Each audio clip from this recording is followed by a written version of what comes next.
Bienvenidos a un nuevo Jueves de Papás.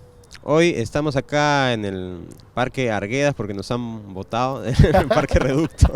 No habíamos sacado el permiso que tenemos que sacar ahí, muy mal. Así que hemos traído a Said Guerra, papá chancleta, acá al Parque Arguedas, que también tiene unos juegos muy lindos, así que estamos muy cómodos acá en el lindo distrito de Miraflores. Said está acá para conversar de tantas cosas que tienen que ver con ser padres, ¿no? Él en el año 2016, ¿no? Como a modo de bitácora, formó Papá Chancleta. Y en el que además podemos seguir la vida de él como padre de Vale, de 14, y Lu, de 10 años. Bienvenido al programa. Muchas gracias, gracias por la invitación. Le voy a dejar la primera pregunta acá a Luis Felipe. Cuéntanos un poco, Said, el tema este de ser bloguero, de querer dejar un testimonio de vida a tus hijas. Y me imagino que, claro, tú me dices, ellas ya están grandes, 14, 10 años.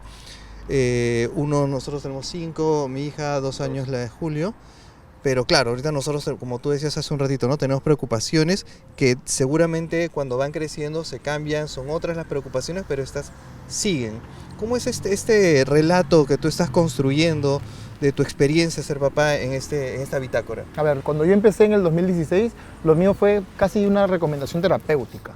Yo pasé, fruto de mi proceso de separación, opté por llevar un proceso de terapia psicológica, porque es un proceso duro finalmente para todos los integrantes de la familia. Y una de las conclusiones a las que llegamos con la doctora con la que me atendí era que había que buscar momentos y situaciones que me hicieran feliz. Explorando ella encontró que evidentemente me hacían feliz mis hijas y descubrió, porque las conversaciones así lo permitieron, de que me gustaba escribir. Y la conclusión es, bueno, si te hacen feliz tus hijas, si te gusta escribir, empieza a escribir sobre tus hijas. Luego yo ya escribo y le mostré algunos textos que yo había escrito en privado. Lo leyó, me dijo, oye, esto está bueno, ¿por qué no lo publicas? No, le digo, no me atrevo. Vamos, anímate. Lo procesé durante unas semanas, finalmente lo hice y empezó a tener muy buena aceptación. Pero el inicio del blog fue fundamentalmente ese, ¿no? Querer escribir algo para que mis hijas en algún momento lo puedan leer. Algo que además tenía mucha relación con lo que estaba pasando yo en ese momento y que a ellas no se los podía explicar con todos los ingredientes de la historia, ¿no? Entonces eso fue dándose, empecé a hablar sobre cada día, cuando fueron naciendo, el primer día de clases, cosas por el estilo que fuesen una bitácora que posiblemente cuando yo tenga, no sé, 50, 60 años y ella más grande, de repente no iba a recordar el nivel de detalle. Entonces así empezó. Y luego, meses después, a raíz de que las publicaciones fueron teniendo más o menos interés en el público, me empezaron a preguntar, oye, ¿estas niñas no tienen mamá? ¿Por qué nunca aparece la mamá en los relatos, no? Y me atreví a cruzar un poco esa frontera sin saber lo que esto era, contando de que era separado en ese momento, y encontré mucha reacción totalmente inesperada. Luego lo relacioné con un poco la sociedad, ¿no? O sea, vivimos en una sociedad donde existen muchos padres separados, muchos temas de juicios por alimentos y cosas por el estilo. Entonces, al yo mencionar que era separado y que además me llevaba muy bien con mi ex esposa, era como que, qué extraño esto, extraterrestre, ¿en qué mundo vives? ¿Cómo haces para? Y empecé a ir contando ya, siempre pensando en que es una bitácora para las chicas, aquellos momentos fuertes de mi separación, esperando que algún día lo leyeran y conocieran en mí cómo me fui sintiendo. Pero fue un ejercicio bien raro, porque es una historia compartida, no es una historia solo mía. Entonces había que ser muy quirúrgico en qué contar, cómo contarlo sin invadir la privacidad de mi ex esposa, ¿no? Sí, es muy interesante cómo a veces la gente como que ya sabe qué es lo que tiene que decir o qué es lo políticamente correcto, cuando en realidad pues no tiene a veces mucho sentido, ¿no? Tú puedes ser separado, ¿no? Obviamente, y tus hijos y tú y tu esposa o tu ex esposa ser muy felices, ¿no? Justamente por eso, porque de hecho hay muchas familias que que continúan y persisten un poco esta relación no muy buena Tóxica, con los sí. niños dentro y en realidad los que terminan pagando, bueno, son básicamente Los niños. todos, ¿no? ¿Cómo ha sido este proceso para ti? Por lo que vemos además en tu blog, están todos muy, muy contentos, ¿no? Sí, lo que pasa es que nosotros, a raíz de toda esta coyuntura que les mencionaba, también entendimos, no es que lo supiéramos desde antes, a raíz de eso entendimos de que era posible seguir siendo familia a pesar de estar sin vivir en el mismo techo.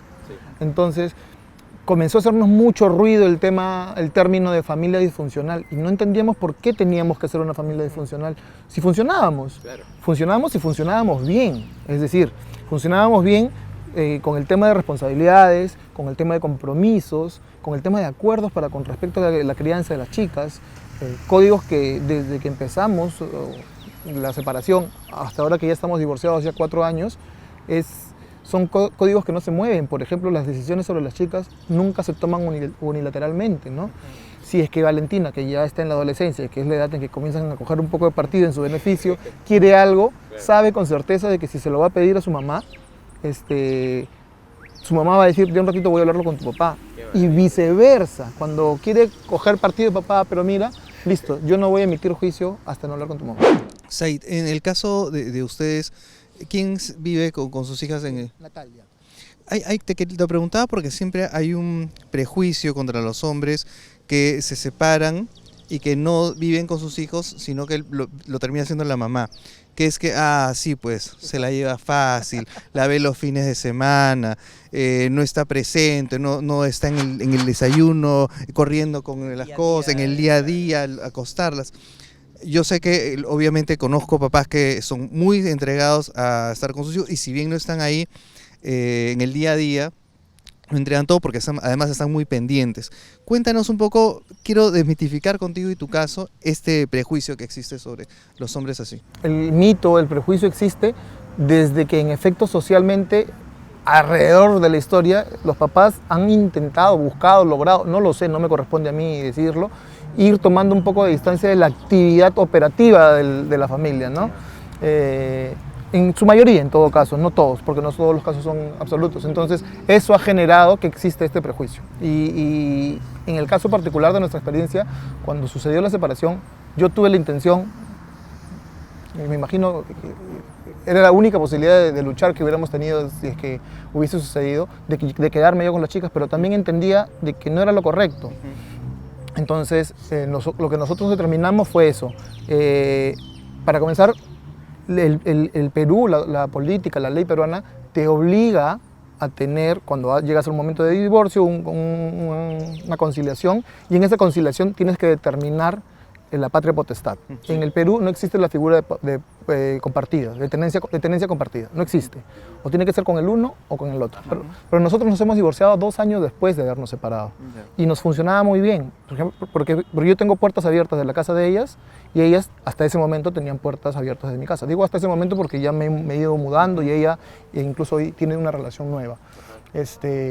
Entonces, cada vez que las chicas quieren ir a pasar, por ejemplo, vacaciones conmigo, pueden irse a pasar conmigo sin ningún problema. Si quieren, por ejemplo, irse de viaje conmigo, también. En algún momento han tenido llave de mi departamento, ¿no? Que podían entrar y salir.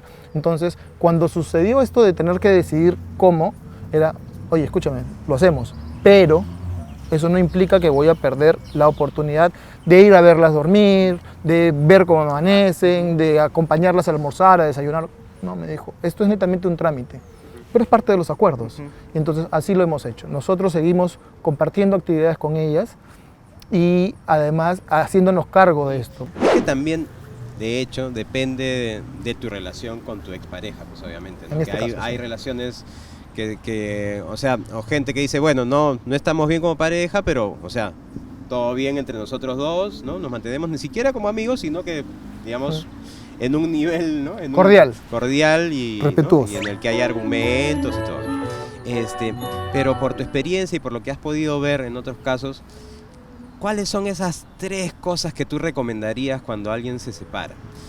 Esos tratos, ¿no? Ese nivel de acuerdos que hay que tener o en 3 aspectos, digamos, para que todo esté bien, para que tus hijas o hijos, digamos, la lleven adelante bien también. Ya, yo partiría de Yo siempre hago una analogía con el matrimonio y las rupturas como proyectos. Trato de manejarlos así. Todo proyecto necesita tener un objetivo. Y yo soy de las personas que cree de que si el objetivo son los hijos, las cosas se marchan. El compromiso a establecer tiene que ir en pos del beneficio de ellos. Si eres real y consciente en este compromiso, vas a entender y vas a terminar conociendo de que ese compromiso va más allá, si es real, como te digo, de egos, de competencias, de orgullos, porque hay mucha gente que, por ejemplo, dice, oye, ¿cómo puedes llevarte bien con alguien, o sea, con quien ya terminaste? ¿Por qué te puedes hablar bien? ¿Por qué puedes tener, por ejemplo, si en algún momento hubo, el ejemplo claro que me dan es, claro, te llevas bien con tu exesposa porque seguro, porque no saben finalmente, ¿no? Seguro no terminaron por una infidelidad. Si hubiera habido infidelidad, no te llevarías bien. Y eso finalmente es un prejuicio, porque yo conozco de casos en que a pesar de una infidelidad, si uno prioriza a los hijos, objetivo número 1, puede superar eso, porque el bienestar de ellos va por encima de todos. Ese es el primer punto. El segundo punto que yo recomendaría tiene relación con la responsabilidad. El principal insumo para la discrepancia son justamente las irresponsabilidades, el no cumplir con tus hijos, ¿no? Creo que si existen hoy en día, y creo que van con una tendencia hacia arriba, existen primero el juicio por alimentos, luego el juicio de alimentos, la prisión por incumplir el juicio de alimentos, es porque la tendencia de los papás, quienes se separan, es no cumplir con su responsabilidad. Entonces, creo que lo económico tiene una relación directa con la responsabilidad que uno no debe evadir. Si tú no evades tu responsabilidad económica y de cumplimiento para con tus hijos, las posibilidades de que haya una mala relación casi se extinguen, ¿eh? Porque es muy poderoso el tema económico, ¿no? Y luego el tercero tiene que ver con las actividades reales y o apariencias frente a eso. El no decir que soy su papá o decir que lo soy y no hacerme cargo de ellas, no solamente en lo económico, sino en cantidad y en calidad de tiempo, en el afecto, en el contar con ellos. Por ejemplo, a nosotros nos funciona mucho y nos ha funcionado muy bien y mis hijas lo valoran mucho, aunque ahora en la adolescencia es como que lo dicen, ay, no tanto, pero cuando le hacemos el ejercicio de, ok, vamos a dejar de hacerlo, ya notas el grado de afectación que ellas pueden tener. Nos funciona mucho el no dejar de compartir tiempos como familia claves, no que pasemos todos los fines de semana juntos, porque no lo hacemos, pero por ejemplo, del primer día de clases, vamos los 4 juntos a dejarlas al colegio desde que están desde que estábamos como matrimonio en 3 años, cuando empezó mi hija, que hoy tiene 14, hasta el día de hoy, vamos los 4 juntos. Actuaciones del día, en el colegio de mis hijas no existe el día del padre o el día de la madre, existe el día de la familia. Vamos los 4 juntos. En algún momento va el novio de Natalia, en algún momento ha ido mi novia también. Mis hijas, por ejemplo, mi hija mayor, Valentina, cumple años estando en colegio, en época escolar. Luciana lo cumple en enero, o sea, no hay época escolar. Pero Valentina, desde que estamos unidos, desde que existe, yo le llevo el día del cumpleaños, la voy a recoger con flores, al colegio, siempre, porque siento que es algo que le va a sumar, no sé si está bien o mal, pero siento que es así. Y ella cuenta con eso. Entonces, creo que esa no apariencia, sino una realidad con la que ellos pueden contar, van formando un tema de seguridad, van formando oye, esto no va a pasar. Y lo vinculo a algo particular. Cuando tuvimos que comunicarle a Vale, que finalmente era la que estaba grande cuando nos separamos, sobre la separación, uno de los temores más fuertes de Valentina, y ya lo había manifestado incluso antes de esta comunicación, era que ella no quería que sus papás se separen porque no quería que les pase lo mismo que le pasaban a sus amigas con sus papás. Entonces tenía una referencia de papás que se separaban física y emocionalmente, de papás ausentes, de peleas aún más grandes que cuando existían dentro del hogar. Entonces ese era su temor. Este tipo de señales, este tipo de códigos, de permanencias, de actividades, han ido sumando para que ellas hoy, yo no sé si me equivoque, creería que no, pero sean chicas emocionalmente seguras, estén seguras de que tanto su papá como su mamá siempre están con ellas, nos hablamos con frecuencia, nos llamamos con frecuencia, pasan tiempo conmigo, tiempo efectivo, no es como que oye, simplemente la recojo y me la llevo a pasar un día y la regreso en la tarde, no, duermen conmigo.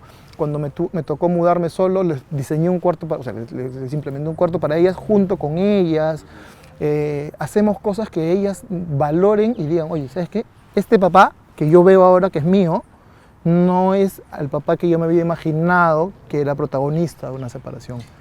Y tú has mencionado, Said, un tema que debe ser parte de esta fórmula del éxito, por así decirlo, para poder tener buenas relaciones de familia, ¿no? Creo que más que los hijos es de familia. Sí, de familia. El tema sobre cómo se lo explicas a tus hijos en el momento previo a la separación. Yo te voy a contar el ejemplo extremo. Mis papás cuando se separaron, ni mi papá ni mi mamá me lo comentaron, sino que a mi papá se le ocurrió la excelente idea de que me lo cuente un amigo de él. Entonces me llevó a su casa, yo no tenía idea. Qué mala estrategia. Sí. Y su amigo me contaba, el amigo vivía en una casa enorme, era muy exitoso, y él desde su éxito me decía, sí, la separación es para bien, que eso que lo otro.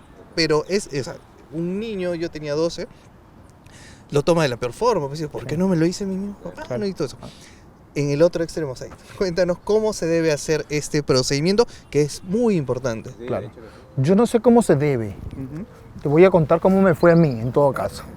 Primero, porque ya teníamos el antecedente de que, como te digo, el círculo de amistades de Valentina, ya habían varios papás separados y Valentina ya conocía y decía, aún estando juntos, papá, yo no quiero que ustedes nunca se separen.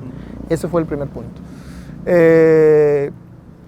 Cuando sucedió esto fue de casualidad, no planeamos cómo decírselo, pero sí entendimos de que el momento a veces te lleva a una suerte de oportunidad.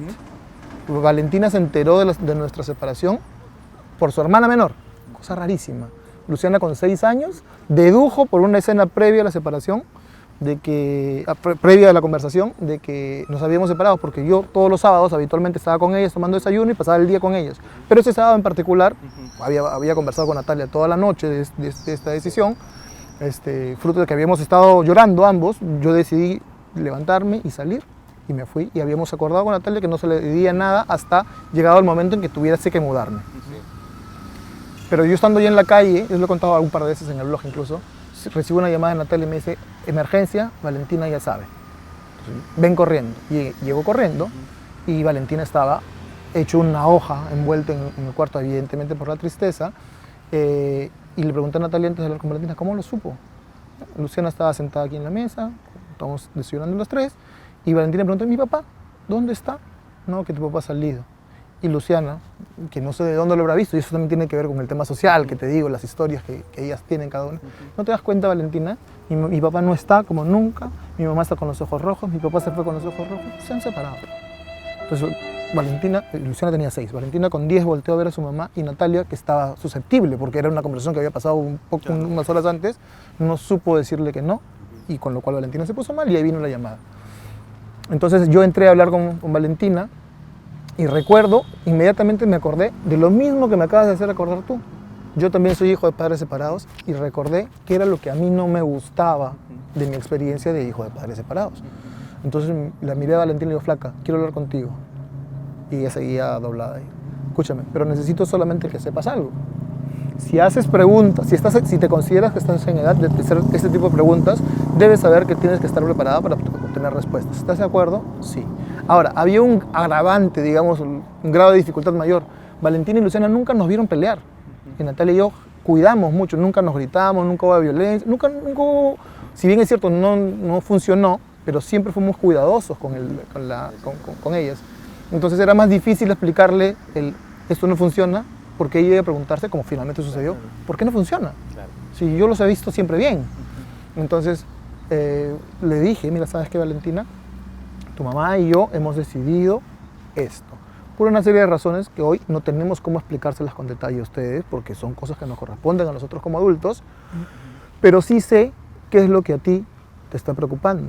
Me imagino, porque ya lo hemos conversado, que a ti te preocupa que a ti te vaya a pasar lo mismo que le ha pasado a tu círculo de amistades. Y yo aquí con tu mamá, y eso es algo que no planifiqué, era como que obtenía la experiencia de mi experiencia, de lo que sabía que ella podía necesitar. Nos comprometemos contigo a que esto que te pasó a ti o que le pasaron a tus amigas no te va a pasar a ti. O sea, si tú crees que yo no voy a verte, que yo me voy a ir, y todo, eso no va a suceder. Y lo mío es un compromiso y es un acuerdo. Y te invito a ti a pensarlo, le digo, porque siempre le hemos hablado así, nunca ha habido tonos diferentes. Lo que has dicho me ha hecho acordar algo que también, como para ir terminando, ¿no? Hablamos un poco antes de comenzar a hacer la entrevista, y que tiene que ver un poco con la comunidad que, por llamarlo de alguna manera, se está abriendo en los últimos años, y tú has sido uno de los próceres, digamos, que ha empezado circunstanciales. Pones la imagen de un prócer de la independencia. Pero creo que lo que está ocurriendo, que hay bloggers mamás, hay personas que hacen, ¿no? Mujeres que hacen contenidos vinculadas al hecho de ser mamás en redes sociales, y están apareciendo papás que están haciendo lo mismo, cada uno a su estilo. Y yo creo que el gran valor de esto es que estamos abriendo nuestros corazones, ¿no? Sí. Normalmente ¿no? Está normalizado que el papá tiene que ser duro, cerrado, ¿no? Decir esto se hace así, esto se hace de esta manera, y lo repito últimamente cada rato, ¿no? Y cuando uno tiene 60 años y ya no tiene las capacidades físicas que tenía, dice, no debía hacer esto, y tiene acá un nudo y es complicado. Creo que de alguna manera el trabajo que tú estás haciendo, y muchos también, está enseñándole a ciertos papás a que no debemos, ¿no? Que debemos abrirnos un poco más, ¿no? Que debemos disfrutar más de esta paternidad, y no estar pensando en que me van a decir así, me van a decir asá, ¿no? ¿Qué crees tú, cómo va esta especie de gente que está haciendo estos tipos de contenidos? ¿Cómo va esta pequeña ola de hablar de paternidad? Cada vez es más grande y cada vez es mejor. O sea, mejor en calidad. Y ya que mencionas la palabra contenidos, yo siento de que hay hoy más, por proporción, blogs o espacios de crianza que no solo se circunscriben a un tema comercial o a un tema de entretenimiento, sino que sí generan contenido de valor y que sí tienen un público objetivo. Entiendo que cada blog o cada espacio tienen un sello, tienen una identidad, claro, y tienen un público que se acopla a ellos fruto de este sello, de esta identidad. En el mío hoy entienden que existe un lugar para hablar de familias después de un divorcio, y estadísticamente en la sociedad peruana 7 de cada 10 uniones termina en divorcio. Es un número altísimo por estadística. Entonces hay una oportunidad grande sobre esto. ¿Y por qué creo que es importante la calidad del contenido? Ya que me das la oportunidad de respondértelo. Porque mencionaba a Luis Felipe, y te decía yo también que éramos integrantes de un hogar de padres separados en ese momento como hijos, pero eran más excepcionales, porque en esta generación, digamos que los papás decidían permanecer juntos a pesar de, pero en las generaciones en las que estamos formando ahora, hay mayoritariamente niños que son integrantes de familias de hogares de padres separados, y tarde o temprano van a ser adultos, mayoritariamente con este tipo de circunstancias. Sí. Entonces, darles la información correcta, manejar la situación del modo más sano posible para ellos, reforzarlos emocionalmente ahora que están pequeños, va a permitir haciendo que esta sociedad de hijos que algún día van a ser padres también vengan de la mano con valores distintos. Porque si tienen un nivel de tela de juicio propio, un criterio propio, va a pasar lo que finalmente nos pasó a nosotros, que si llega el momento de tener que enfrentar una situación como esta, no quieres hacer lo mismo que hicieron mal contigo. Y es lo que me pasó a mí. Yo por años me puse la consigna de que jamás, si tuviese hijos, me iba a separar, pero cuando sucedió, el chip inmediatamente se activó como, pero no voy a repetir los patrones de otros. Y eso es netamente una formación de criterio y de información que uno recibe. Porque muy a diferencia de lo que la gente piensa, que solamente se aprende de las propias experiencias, también se puede aprender de la experiencia de los demás. Oye, qué importante, Said, lo que dices. Ya saben, piensen en sus hijos, no hagan que ellos, cuando ya sean adultos, gasten en psicólogos, psiquiatras. Que los psicólogos nos van a odiar, porque si los críamos de esa forma, Said, obviamente podrán necesitarlo por cualquier razón, pero no van a sentir, digamos, ese malestar que los va a acompañar fruto de una mala separación. Sí. Y si es que en sus vidas no encuentran, digamos, la felicidad permanente con sus parejas, van a saber hacerlo que hay un mejor. Camino diferente. Exacto. Y para sus propios hijos, que en ese momento pues les va a tocar, sí, ¿no? Te agradezco, Said, bastante. Quiero hacerle la pregunta a Julio con la que siempre cerramos el programa. ¿Papá que se respeta? Papá que se respeta, tanto si se separa o no, ¿no? Cumple con lo que ha acordado con su pareja, ¿no? O con su expareja. ¿no? Y no decepciona, ¿no? A los niños que están ahí. Yo creo que eso es fundamental, es importante. Muchas gracias, Said, Gracias por a usted. acompañarnos. Me gustó el padre que se respeta, no decepciona a sus hijos. Sí. Y es importante cumplir, estar ahí, ¿no? Estar ahí, esforzarse para no fallar, ¿no? Porque de esa manera las cosas van bien con la pareja o con la expareja y por lo tanto con los niños. Sigan a Papá Chancleta, ¿no? En las redes que van a aparecer acá y a nosotros también, porque sus comentarios van a ser son muy importantes para nosotros también, ¿no? En esta brega. Bueno, nos vemos el próximo Jueves de Papás. Muchas gracias, hasta luego. Ba ba ba ba ba ba ba ba